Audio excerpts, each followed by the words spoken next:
News 7 Tamil, பொறுப்பும் பொது நலமும்.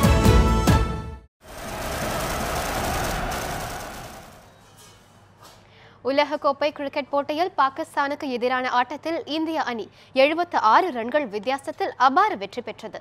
107 ரன்கள் எடுத்து இந்திய அணியின் வெற்றிக்கு வித்திட்ட விராட் கோலிக்கு ஆட்ட நாயகன் விருது வழங்கப்பட்டது. உலகக்கோப்பை கிரிக்கெட் தொடரின் 4வது லீக் போட்டியில் இந்தியாவும் பாகிஸ்தானும் பலப்பரீட்சை நடத்தின.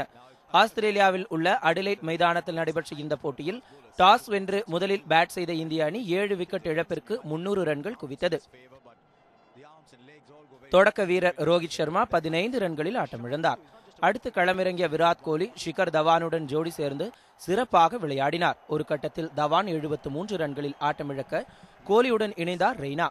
தொடர்ந்து அதிரடியாக விளையாடிய விராட் கோலி 126 பந்துகளில் 8 பவுண்டரிகளுடன் 107 ரன்கள் குவித்து ஆட்டமிழந்தார். சுரேஷ் ரெய்னாவும் தன் பங்கிற்கு 5 பவுண்டரி 3 சிக்சர்களுடன் 74 ரன்கள் குவித்தார். இந்திய அணி 50 ஓவர்களின் முடிவில் 7 விக்கெட் இழப்பிற்கு 300 ரன்களை குவித்தது.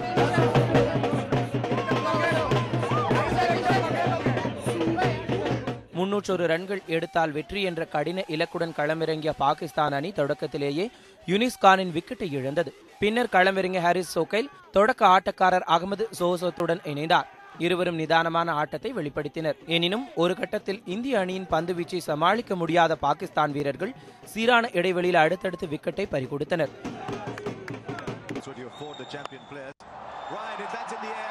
முடிவில் பாகிஸ்தான் அணி அனைத்து விக்கெட்டுகளையும் இழந்து தோல்வியை தழுவியது. பாகிஸ்தான் அணியின் கேப்டன் மிஸ்பா உல் ஹக் அதிகபட்சமாக 76 ரன்கள் குவித்தார். இந்திய தரப்பில் சிறப்பாக பந்து வீசிய முகமது ஷமி 4 விக்கெட்டுகளை வீழ்த்தி இந்தியாவின் வெற்றிக்கு வழிவகுத்தார்.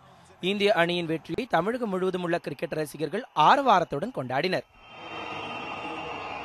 நடப்பு உலகக்கோப்பை தொடரில் பாகிஸ்தானுக்கு எதிரான போட்டியில் வென்றதன் மூலம் இந்திய அணி வெற்றி பயணத்தை தொடங்கியுள்ளது.